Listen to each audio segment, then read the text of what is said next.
Supreme court का बानी PTI को 2 दिन में शिफा इंटरनेशनल अस्पताल मुंतकिल करने का हुक्म। बानी पीटीआई आइंदा समात तक अस्पताल में रहेंगे। तहरीरी हुक्मनामा जारी। अदालती हुक्मनामे में कहा गया बानी पीटीआई का मुकम्मल चेकअप किया जाए। बानी पीटीआई को हफ्ते में 2 बार बच्चों से टेलीफोनिक बात, हफ्ते में 1 बार खानदान से मुलाकात कराने का हुक्म। हुकूमत को शिफा इंटरनेशनल अस्पताल इंतजामिया की मुशावरत से मेडिकल बोर्ड तश्कील देने की हिदायत। बोर्ड में कार्डियोलॉजिस्ट, मेडिसिन स्पेशलिस्ट को शामिल किया जाए। बोर्ड में डॉक्टर फैसल और डॉक्टर उस्मा खान शामिल होंगे। अस्पताल के बाहर अमन और अमान की सूरत हाल मुतासर नहीं होनी चाहिए। तहरीक इंसाफ यकीनी बनाएगी कि अस्पताल के बाहर जलसा जुलूस न हो। यकीन दहानियों की खिलाफ वर्जी हुई तो रिलीफ वापस हो सकता है। हुकूमत को लगे कि रिलीफ का गलत इस्तेमाल किया जा रहा है तो दरख्वास्त दे सकती है। बानी पीटीआई और इनके अहले खाना भी शिकायत की सूरत में दरख्वास्त दे सकते हैं। अदालत ने हुकूमत का एतराज़ भी हुक्मनामे का हिस्सा बना दिया। शिफा इंटरनेशनल के अखराजात बानी पीटीआई के अहले खाना अदा करेंगे। आइंदा समात तक बानी के अहले खाना पार्टी अरगान इलाज और सेहत की सूरत हाल अवाम या मीडिया को नहीं बताएंगे। अदालत ने हुकूमत को अस्पताल में बानी पीटीआई की सिक्योरिटी यकीनी बनाने का हुक्म भी दे दिया।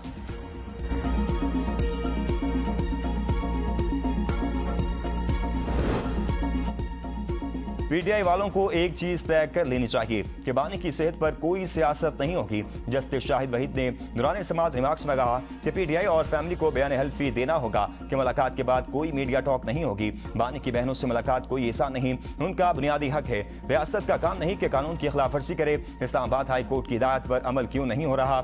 जस्टिस नईम अख्तर अफगान ने बानी पीटीआई के मुकदमात की मुकम्मल तफसील तलब करते हुए कहा कि बानी कितने मुकदमात में अंडर ट्रायल कैदी हैं, तफसील फराहम की जाए। बानी कितने केसेस में सजा याफ्ता है, कितने केसेस में सजा मुअत्तल हो चुकी, इसकी भी तफसील दें। आपकी रिपोर्ट पे लिखा हुआ है कि एंजियोग्राफी करानी है। क्या जेल में एंजियोग्राफी हो सकती है, जिस पर एडवोकेट जनरल इस्लामाबाद ने कहा बाहर अस्पताल से हो सकती है। जस्टिस शाहिद वहीद ने रिमार्क्स दिए कि बानी का मेडिकल बोर्ड देने में क्या मसला है। जो मवाद दिया गया है वो सिर्फ मेडिकल रिपोर्ट की समरी है।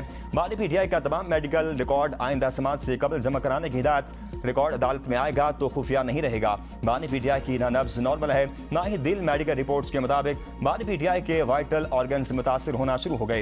एडवोकेट जनरल इस्लामाबाद ने अदालत को बताया कि मुलाकात के बाद मीडिया टॉक न करने की यकीन दहानी की खिलाफ वर्जी की गई। जस्टिस शाहिद वहीद ने रिमार्क्स दिए कि अगर हम अफसरान के खिलाफ तौहीन अदालत की कार्रवाई करेंगे तो फिर सलमान अख्तर मिर्जा के खिलाफ भी कार्रवाई होगी।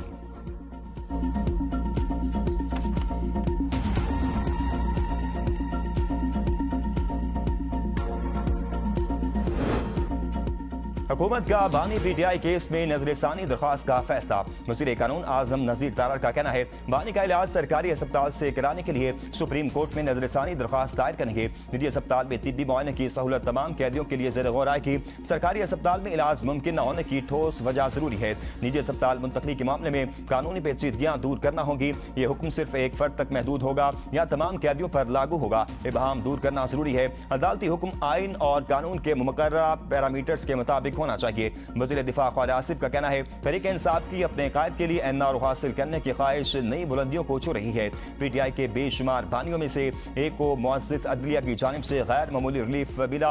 ये वही शख्स है जो माजी में दूसरे सियासतदानों को जेलों में डालने और उनके लिए जेल की जिंदगी मजीद सख्त बनाने के मुतालबात किया करता था। जिस शख्स को एक नाकाबिल शिकस्त और खुद साख्ता मर्द-ए-आन के तौर पर पेश किया गया, आज उसी की पूरी जमात उसे जेल से अस्पताल मुंतकिल कराने के लिए फरियाद करती नजर आ रही है।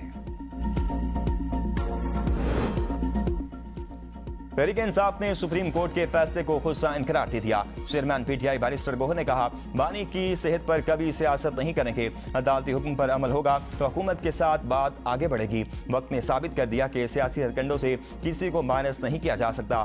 हम भी किसी को सियासी तौर पर माइनस करने के हक में नहीं है। सुहेल आफरीदी ने कहा पाकिस्तानी अवाम की आखिरी उम्मीद यही अदालतें हैं जो यकीन दहानी अदालत में कराई गई है, इस पर अमल दरामद होगा। बानी को अदालतों के जरिए रिहा करेंगे। सलमान अख्तर मिर्जा ने सुप्रीम कोर्ट फैसला उम्मीद की किरण करार दे दिया। कहा यकीन दहानी कराते हैं, हम रिपोर्ट्स को सियासत के लिए इस्तेमाल नहीं करेंगे। बानी के मुआयने के बाद मेडिकल रिपोर्ट खानदान तक महदूद रहेगी। अदालत ने 2 दिन में बानी पीटीआई को शिफा अस्पताल मुंतकिल करने का हुक्म दे दिया।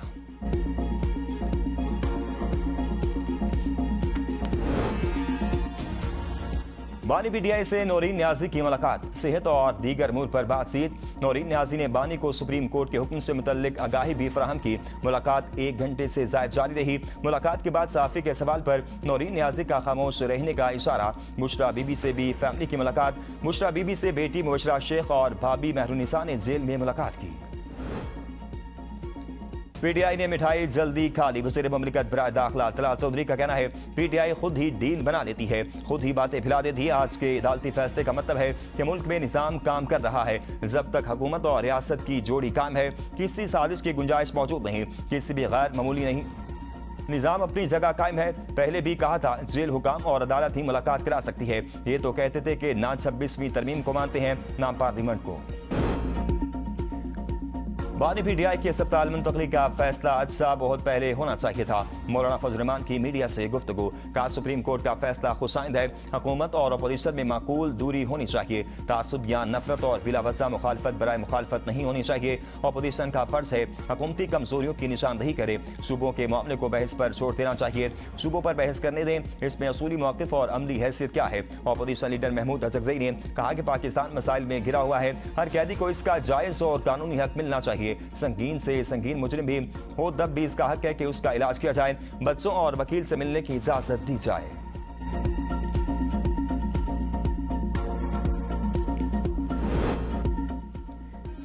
पहलगाम वाक़े के फौरी बाद पाकिस्तान पर इल्जामात लगाए गए, मगर रियासत ने इल्जाम का अमली और मुदल्दल जवाब दिया।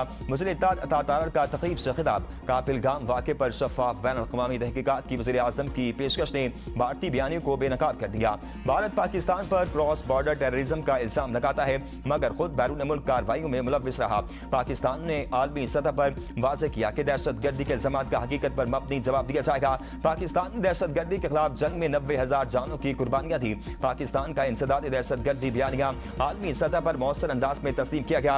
रियासत मुखालिफ बयानिया और ज़हन सादी के खिलाफ मौसर निज़ाम तैयार करना जरूरी है। नेशनल एक्शन प्लान के तहत मौजूदा कानूनी फ्रेमवर्क को मज़ीद बेहतर बनाया जा रहा है। गूगल का पाकिस्तान में दफ्तर खुल गया। वज़ीर आज़म ने गूगल के पाकिस्तान ऑफिस का इफ्तिताह किया।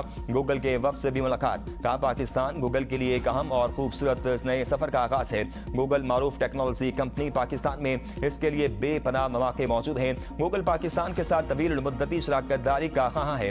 नायब सदर गूगल ने कहा पाकिस्तान में डिजिटल टेक्नोलॉजी के फ़रोग़ के लिए मज़ीद इक़दाम की ज़रूरत है। वज़ीर आज़म की ज़ेर सदारत काबीना कमेटी बराए तवानाई का इजलास। काबीना कमेटी ने नेशनल इलेक्ट्रिसिटी प्लान में तरमीम की मंजूरी दे दी।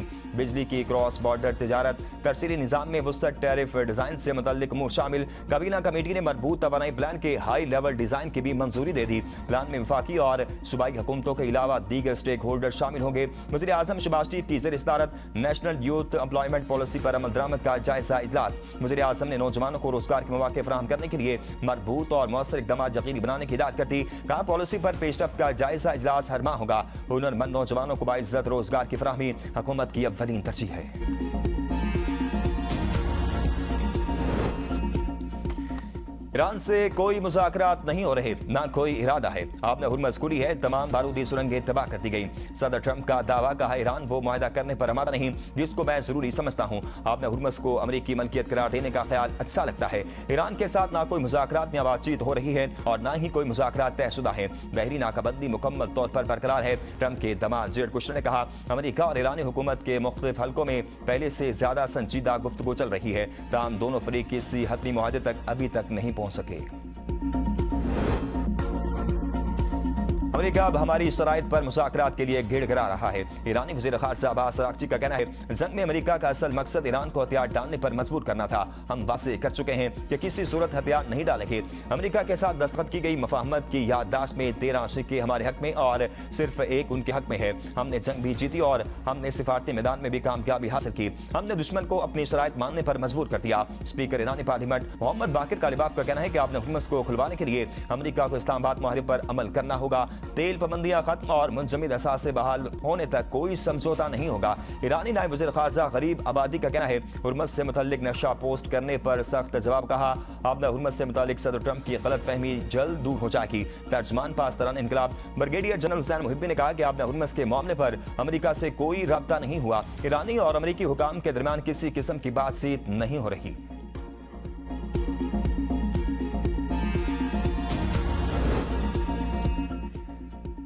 पेट्रोलियम मसनूआत की कीमतों में फिर इजाफा। पेट्रोल 3 रुपये 34 पैसे महंगा कर दिया गया। डीजल की कीमत में 5 रुपये 27 पैसे फी लीटर का इजाफा। पेट्रोल की नई कीमत 334 रुपये 54 पैसे, जबकि डीजल की नई कीमत 395 रुपये 69 पैसे हो गई।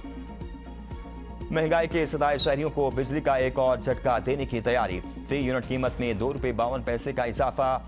CPPA ने जुलाई की माहाना फ्यूल प्राइस एडजस्टमेंट की मद में दरखास्त नेपरा में दायर कर दी। नेपरा दरखास्त पर 27 अगस्त को समाअत करेगा। दरखास्त के मुताबिक जुलाई में पानी से 39.81% और दरामदी कोयले से 14.34% बिजली पैदा की गई। पेट्रोलियम कीमतों में इजाफा वापस ना लिया गया तो मुल्क घेर धरने देंगे। अमीर जमात इस्लामी हाफिज नईम का लाहौर में धरने के शुरका से खिताब। कहा FBR का इदारा नहल और करप्ट है, वो अपने टैक्स अदा पूरे नहीं करता, जबकि बिजली के बिलों के जरिए आवाम से हजारों अरबों रुपए वसूल किए जा रहे हैं। हुकूमतों ने IPPs के नाम पर आवाम के साथ जुल्म किया और कौम की जेब पर डाका मारा। ताकतवर तबके को मजबूत किया गया। हुक्मरान तबके की पॉलिसी ने आवाम को शदीद परेशानियों में मुब्तला कर रखा है।